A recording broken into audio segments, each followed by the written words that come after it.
Hello friends, hello students, welcome to official YouTube channel Avsarwala में। मैं रत्नेश त्रिपाठी एक बार फिर आप लोगों का स्वागत करता हूं आपके अपने यूट्यूब चैनल अवसरवाला में।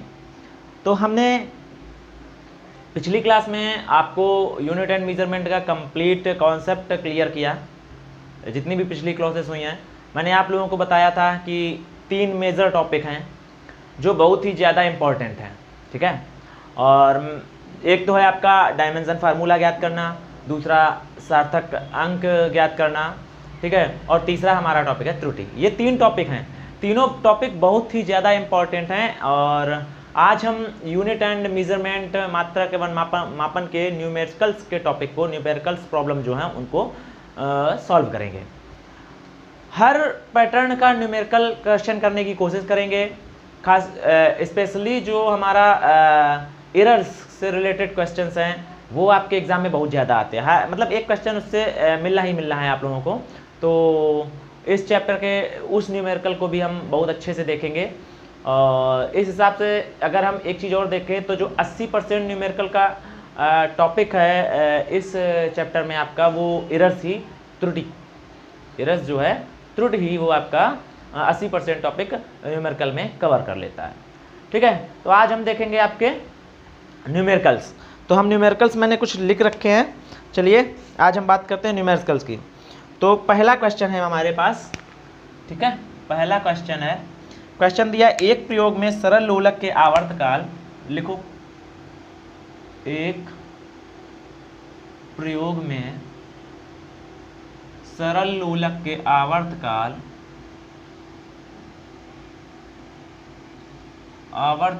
क्रमशः, ठीक है, क्रमशः 2.63 सेकेंड, ठीक, comma 2.56 second, comma 2.42 second, comma 2.71 second तथा 2.8 सेकेंड और 2.80 सेकेंड नोट किए गए। क्या किए गए? नोट किए गए। निम्न की गणना कीजिए, निम्न की गणना कीजिए। अब किसकी करना है? ये काफी ज्यादा ढीला हो गया है, कल इसको सही कराता हूं, ठीक है। निम्न की गणना कीजिए। पहला, सबसे पहले आपका है माध्य आवर्तकाल, मतलब टी मीन ज्ञात करना है आपको। क्या? माध्य आवर्तकाल। दूसरा, प्रत्येक प्रेक्षण में निरपेक्ष त्रुटि, मतलब आपको जितने भी प्रयोग किए गए हैं सभी में निरपेक्ष त्रुटि ज्ञात करनी है,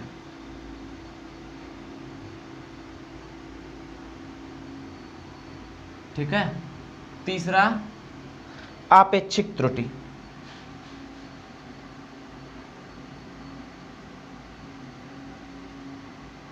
सारे मैं पढ़ा चुका हूं और मैंने एक ही ऐसा क्वेश्चन उठाया है जिसमें लगभग आपके सभी प्रकार की जो त्रुटियां हैं वो कंप्लीट हो जाए, और ये प्रतिशत त्रुटि, ठीक है।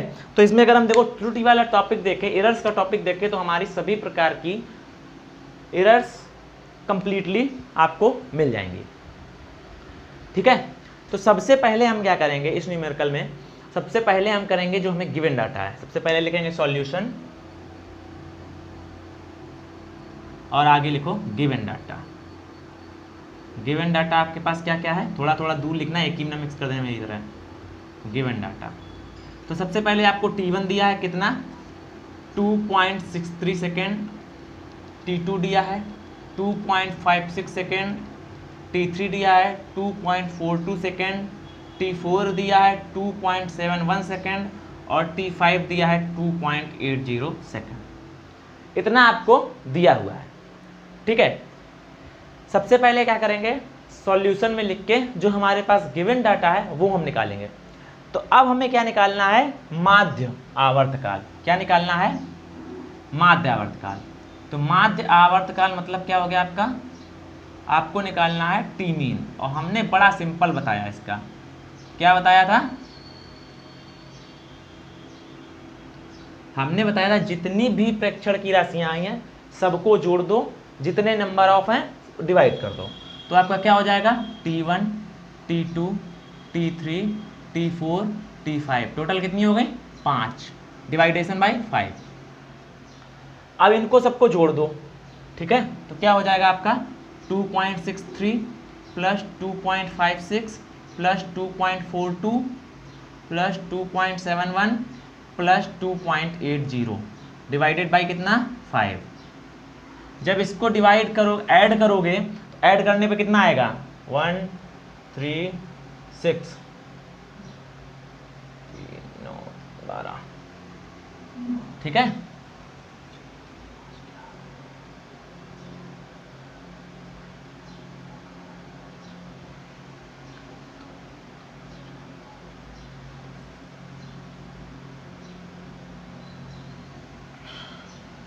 $13.12 आ रहा है, देखो जरा चेक करो एक बार कितना आ रहा है, चेक करिए 13.12, ठीक है सही है। हाँ देखो 3 6 9 2 11 1 12 और 2 6 5 11 11 4 15 15 7 22 और 22 8 30 और एक उसका 31 3 2 5 2 7 2 9 2 11 2 13, ठीक है। इसका जो आंसर होगा, इसका आंसर कितना आ जाएगा 2.5 10 3 13 5 30 1 5 2.62 सेकेंड आएगा आंसर।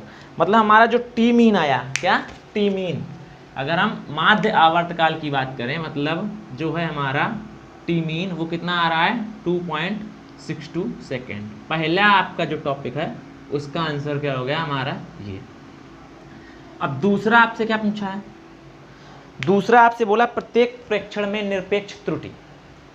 निरपेक्ष त्रुटि क्या होती है, अगर हम निरपेक्ष त्रुटि की बात करें तो हम क्या करते हैं डेल टी निकालते हैं, क्या, और प्रत्येक निरपेक्ष की पूछी है तो सबसे पहले निकालेंगे डेल T1, फिर डेल 2T, फिर del T3, del T4, del T5, सबकी निकाल देंगे तो हमारी क्या आ जाएगी डेल T। अगर वहीं से हम निकालना चाहेंगे तो इस सबसे पहले क्या एब्सोल्यूट एरर बोलते हैं इसको, और हमने इसमें बताया इसके दोनों तरफ मॉड लगा होता है, इसलिए कभी भी निरपेक्ष त्रुटि या एब्सोल्यूट त्रुटि होती एरर होती है वो कभी नेगेटिव नहीं आती है, ठीक है। तो हम कैसे निकालेंगे, फार्मूला लिखो डेल T1 मॉड ऑफ, तो ये होता क्या है डेल T1 होता क्या है, जो आपका टी मीन निकला है, हमेशा याद रखना जो होता है टी मीन में T1 को घटा देंगे, तो क्या करेंगे टी मीन माइनस T1, तो टी मीन आपका निकला कितना है 2.62, ठीक है, माइनस 2.63। अब देखो ये वैल्यू जो होगी ये आएगी हमारी नेगेटिव में, किसमें आएगी नेगेटिव में, तो ये कितना आएगा 0.01, बट मॉड ऑफ हटने के कारण जो भी नेगेटिव वैल्यू होती है वो हो जाती है पॉजिटिव, इसीलिए हमारी कितनी आई 0.01 सेकेंड का एरर हुआ। अब हम निकालते हैं डेल T2, वो क्या हो जाएगी टी मीन माइनस T2, तो टी मीन 2.62 माइनस T2 कितना 2.56, ठीक है, तो ये कितना हो जाएगा 0.02 सेकेंड। हो गया क्लियर, सही है, T2 हो गया 0.0 हाँ 02 हो गया ना 62,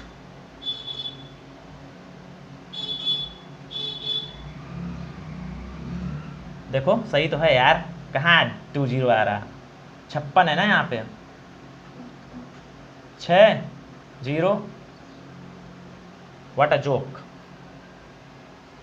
0.06। T2 की वैल्यू क्या है, हमारा T मॉड निकला है 2.62, सही है ना 2.62, और 2.62 माइनस 2.56 करेंगे तो 0.06 आएगा, हाँ ठीक है यही तो है, हाँ ओके सॉरी ओके ठीक है। अब निकालेंगे डेल T3, तो del T3 T mean minus T3। T mean हमारा पता है 2.63 और T3 है 2.42,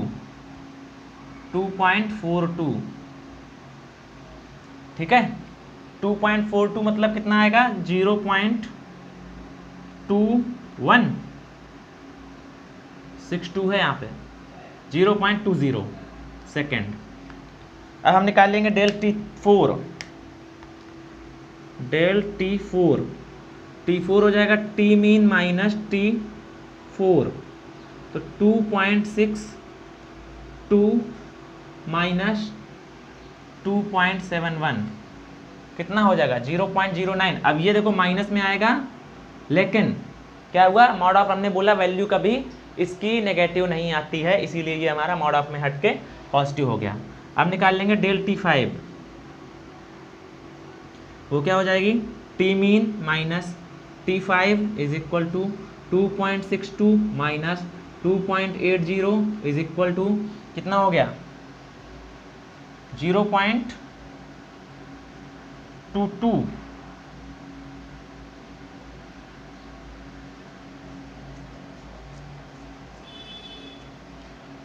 ठीक तो है, हाँ 0.22 सेकेंड, 18 सेकेंड, ठीक है 0.18 सेकेंड। हम एक काम यहाँ पे क्या करते हैं, क्योंकि नेक्स्ट जो हमें आपेक्षिक त्रुटि निकालनी है, क्या निकालनी है हमको, अब हमको निकालनी है आपेक्षिक त्रुटि। तो आपेक्षिक त्रुटि का जो फार्मूला होता है वो हमारा क्या होता है del T mean minus T mean.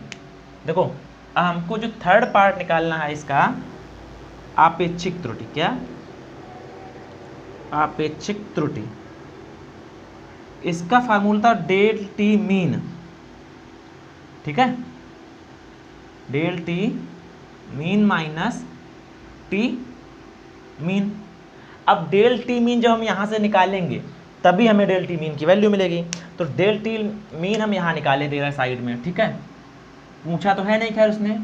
Del T mean is equal to क्या करेंगे, जैसे टी मीन निकाला था T1 T2 T, तो निकाल लो 0.01 प्लस 0.06 प्लस 0.20 प्लस 0.09 प्लस 0.18 और डिवाइडेड बाई 5।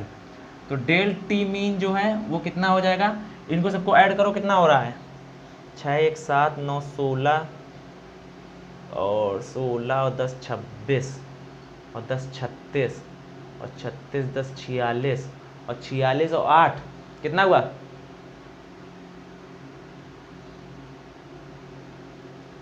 46 8 कितना हुआ भैया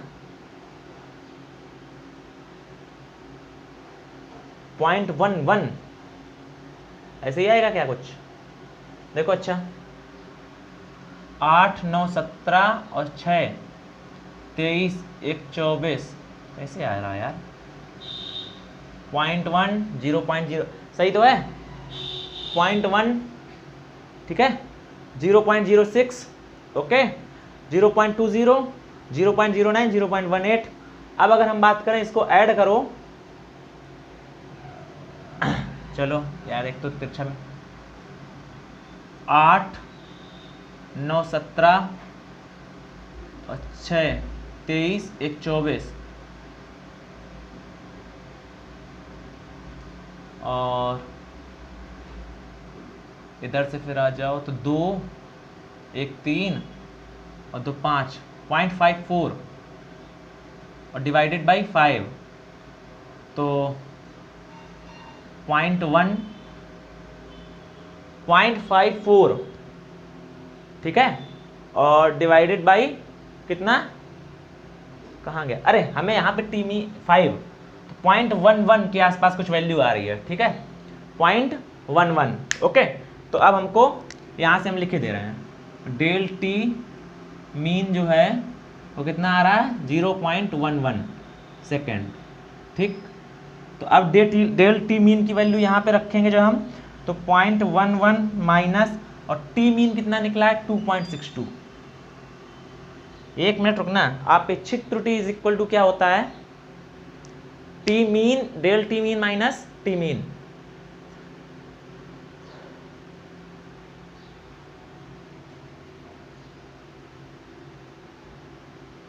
गलत हो गया, माइनस नहीं होता है, यहाँ पे डिवाइडेशन होता है, ठीक है, फार्मूला याद रखा करो। अपेक्षित त्रुटि ये होता है, अगर इसको डिवाइड करोगे 2.62 से कितना आएगा, कैलकुलेटर से करो तो आएगा 0.04, ये आएगा आंसर, ठीक है 0.04। मतलब हमें क्या निकला, आपेक्षिक त्रुटि यहां पर मिल गई, क्या मिल गई, आपेक्षिक त्रुटि 0.04। थर्ड का आंसर आपका ये हो गया। अब आता है क्वेश्चन नंबर, टॉपिक नंबर 4। इसने पूछा परसेंटेज त्रुटि, तो प्रतिशत त्रुटि में हमें कुछ नहीं करना होता है, जो आपेक्षिक त्रुटि आती है उसमें मल्टीप्लाई कर देते हैं, उसमें मल्टीप्लाई कर देते हैं कितने का, 100 का। तो हमारी जो आई है 0.04 मल्टीप्लाई बाई 100, तो कितनी निकली, प्रतिशत त्रुटि जो निकली हमारी वो निकल रही है 4%। प्रतिशत त्रुटि कितनी निकली है, 4%। ठीक, ये था आपका क्वेश्चन पहला और ये था इसका आंसर। ठीक है, समझ में आ गया ना। चलिए नेक्स्ट टॉपिक पे चलते हैं फिर।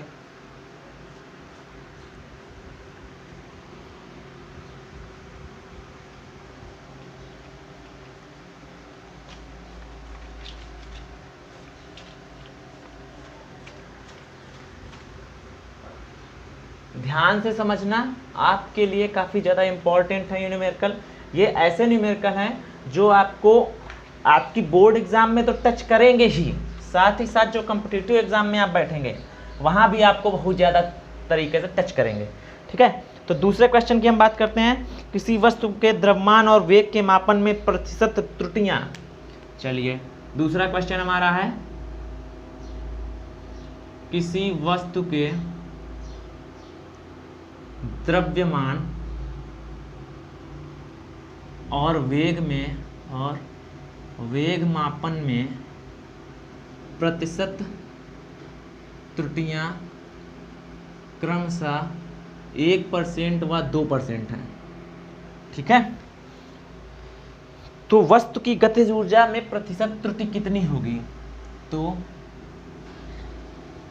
वस्तु की गतिज ऊर्जा में प्रतिशत त्रुटि कितनी होगी। ठीक है, तो सबसे पहले इस क्वेश्चन में क्या जो पूछा गया है, ठीक है, उसका आपको फार्मूला पता होना चाहिए। तो अगर हम बात करें, चूंकि गतिज ऊर्जा का जो फार्मूला होता है, काइनेटिक एनर्जी इक्वल टू होता है 1/2 mv², हाफ mv²। आपको प्रतिशत त्रुटियां दी हुई हैं, मतलब क्या दिया है, डेल m अपॉन m दिया हुआ है। तो कितना दिया है, चूंकि ये भी तुम्हारा हो गया, ठीक है, और ये गिवन डाटा है आपका, क्या है, गिवन डाटा। गिवन डाटा क्या है, del 1 m upon m 1% and del v upon v is equal to 2%, ये दे रखा है उसने। ठीक है, हमने क्या बताया, अब आपको इसको उठा करके फार्मूला में रखना है। ठीक है, तो कैसे रखेंगे, तो हम इसको निकालेंगे डेल के अपॉन ए की वैल्यू में।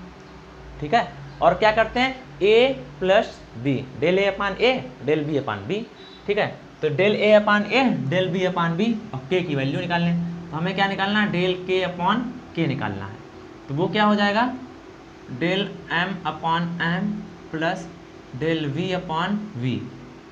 ठीक है, और हमने इसकी पावर थी, तो हमने क्या बताया था, पावर जो होती है वो मल्टीप्लाई में आ जाती है। तो यहाँ हम लिख सकते हैं del m upon m plus 2 into del v upon v। तो डेल m अपॉन m की वैल्यू दी है 1 प्लस 2 इंटू इसकी दी है 2। ठीक है, यहाँ पे ऐसे कर दो, वरना फिर आपको लगेगा मल्टीप्लाई नहीं, पॉइंट है, दशमलव है, डेसिमल है। ठीक है, तो अब कितना हो जाएगा, 1 + 4, कितना हुआ, 1 + 4। तो जो हमारी इसकी काइनेटिक एनर्जी डेल के अपॉन के में जो प्रतिशत त्रुटि होगी वो कितनी हो जाएगी, 5%।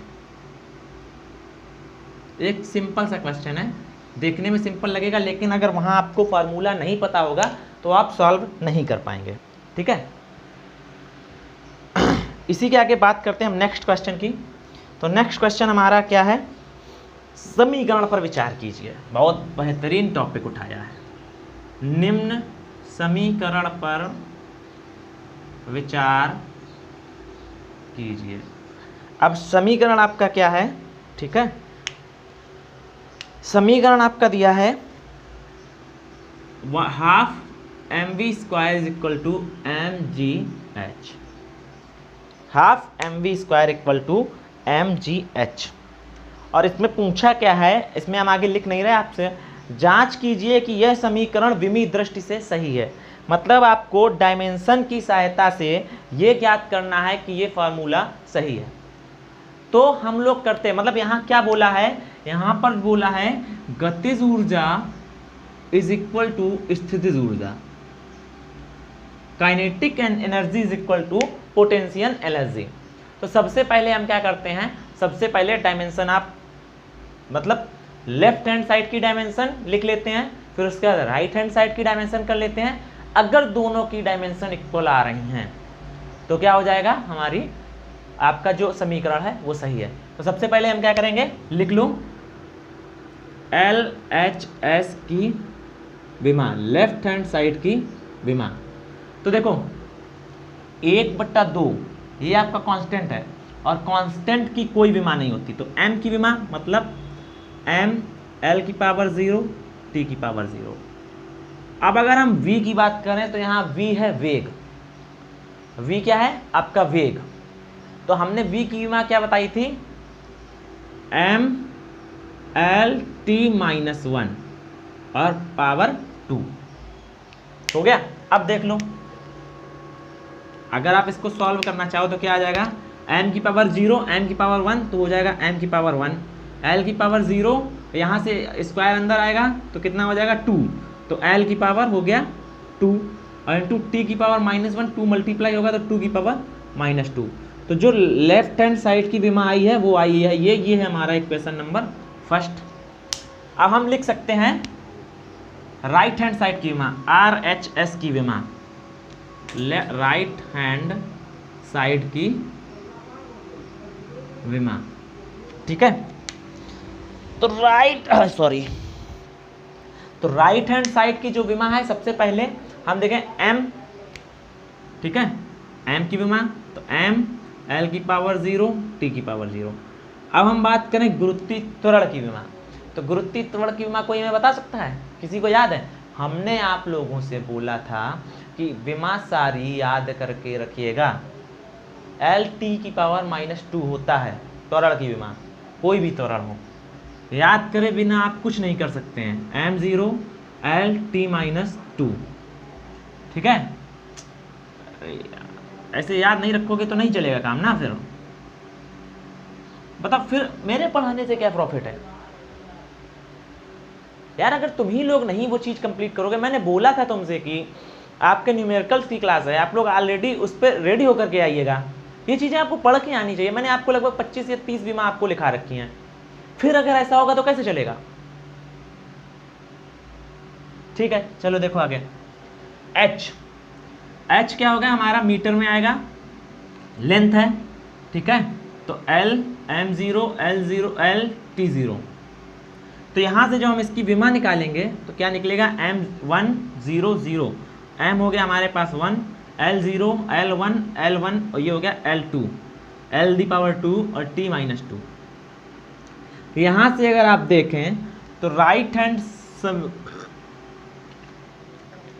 हैंड की विमा is equal to left hand की विमा। मतलब अगर हम यहाँ से देखें फ्रॉम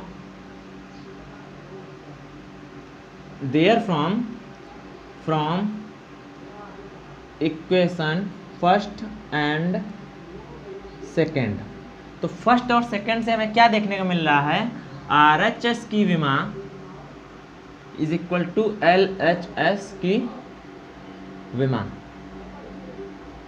और अगर ये आ गया तो आपका दिया हुआ इक्वेशन आपका एकदम से करेक्ट है, इसको कोई नहीं। अतः दिया गया समीकरण सत्य है, आप बोल सकते हो। ठीक है, आज का एक लास्ट क्वेश्चन और देख लेते हैं। ठीक है, चलिए क्वेश्चन लिखिए,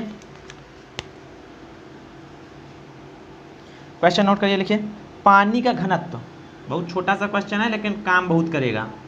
पानी का घनत्व 1 ग्राम सेंटीमीटर क्यूब है।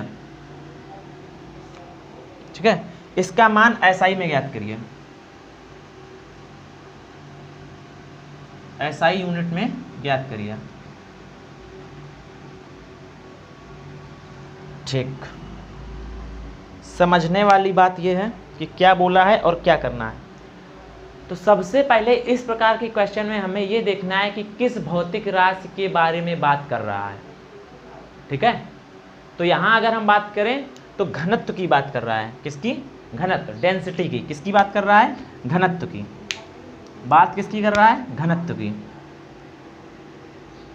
ठीक, तो सबसे पहले हमें यह देखना है और उस भौतिक राशि की विमा क्या है और गिवन यूनिट क्या है और फाइंड यूनिट क्या है। ठीक है, तो घनत्व की विमा, तो सबसे पहले हमने देखा किसके बारे में बात कर रहा है? घनत्व। फिर हम क्या करेंगे, तो घनत्व की जो विमा है वो क्या है? घनत्व की विमा क्या है? ml⁻³ होता है। घनत्व की विमा कितना होता है? ml⁻³ ये सब याद रखिए आप, ml⁻³ T0 होता है। ठीक है, ये होती है घनत्व की विमा। अब हमें पूछना क्या है, तो जो अगर हम बात करें गिवन यूनिट कौन सी है, तो ये हम यहाँ पर क्या देखेंगे? Given unit. गिवन यूनिट क्या है आपकी? ध्यान दो, गिवन यूनिट है ग्राम और सेंटीमीटर में, मतलब CGS में, CGS में। और फाइंड किस यूनिट में करना है? फाइंड आउट किस यूनिट में करना है? SI में। ठीक है, फाइंड आउट किस में करना है? SI में। तो हमने जो फार्मूला बताया था N2 = N1 m1/m2⁴ T1/T2⁵ और T1/T2⁴ L1/L2⁵ होता है। ठीक है, फार्मूला हमने क्या बताया था, यहाँ लिखते हैं फार्मूला। चलो, N2 = N1 m1/m2⁴ L1/L2⁵ और T1/T2⁵ अब यहाँ से अगर हम A और B और C की वैल्यू इन दोनों का तुलना कर दें, कंपेयर कर दें, तो यहाँ से देखो A की जो वैल्यू निकलेगी m⁴ और m⁴A, तो हम कैसे निकालते हैं? m⁴A, L⁴B और T⁴C। तो A की वैल्यू 1, B की वैल्यू -3 और T की वैल्यू 0। कोई मतलब ही नहीं फिलहाल उससे। और T हमने क्या बताया था इसमें? सेकंड में ये भी होता है, सेकंड में ये भी होता है, वो वैल्यू से हमें कोई मतलब भी नहीं होता है। ठीक है, अब यहाँ से हम क्या देखेंगे, अब जब हमने फार्मूला बताया ये, इस फार्मूले में वैल्यू पुट करना शुरू करो। तो N2 = क्या हो जाएगा? N1 कितना है? 1 ग्राम। तो N1 की वैल्यू कितनी हो गई? 1 ग्राम, 1 हो गई। ठीक है, अब देखो अगर हम बात करें M1 की, तो M1 कितना है? 1 ग्राम। ठीक है, और SI में क्या हो जाएगा? 1 किलोग्राम। A की पावर A हो जाएगा, तो A की वैल्यू कितनी है? 1। अगर हम अब बात करें L1 की वैल्यू, तो L1 की वैल्यू कितनी है? 1 सेंटीमीटर, सेंटीमीटर में दिया है, अपॉन 1 मीटर, और पावर कितनी है? -3। और यहाँ पे क्या हो जाएगा? 1 सेकेंड अपॉन 1 सेकेंड की पावर 0। तो इसकी तो कोई हमें वैल्यू पड़ जाएगी नहीं, ज़रूरत भी नहीं पड़ेगी। ठीक है, तो हम इसको यहीं से अब हम क्या कर देते हैं? सॉल्व कर देते हैं। तो देखो = 1 ग्राम है, नीचे भी ग्राम में चेंज कर देंगे तो 1000 हो जाएगा। ठीक है, और ग्राम से ग्राम कैंसिल हो जाएगा। ऊपर सेंटीमीटर है, नीचे भी सेंटीमीटर में कर देंगे तो हो जाएगा 100 और -3। ठीक, ये हट ही गया मेरा। तो यहाँ ये जब ऊपर पहुँचेगा तो ये पहुँचेगा 10⁻³ इंटू, अब देखो यहाँ पे क्या होगा, ये जो पहुँचेगा 10⁻² की पावर -3, तो ये -3 -2 मल्टीप्लाई हो जाएगा प्लस का, तो ये कितना हो जाएगा? इंटू 10⁶। अब जो निकला हमारा क्या निकला है? 10⁻3। क्या निकला है? N2 इक्वल टू 10⁻³ और क्या है, अब ध्यान देना, ग्राम की जगह कितना हो गया, किलोग्राम अपॉन मीटर क्यूब। मतलब अगर हम SI यूनिट में बात करें पानी के घनत्व, पानी का घनत्व SI यूनिट में, तो कितना हो जाता है, 1000 किलोग्राम प्रति मीटर क्यूब। तो ये होता है पानी का घनत्व SI यूनिट में। ये थे आज के 4 न्यूमेरिकल। आप अपनी बुक उठाइएगा, इससे रिलेटेड जितने भी इस तरीके के आपको क्वेश्चन मिले आप उनको करिएगा।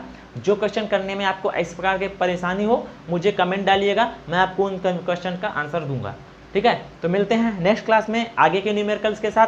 जय हिंद, जय भारत, वंदे मातरम।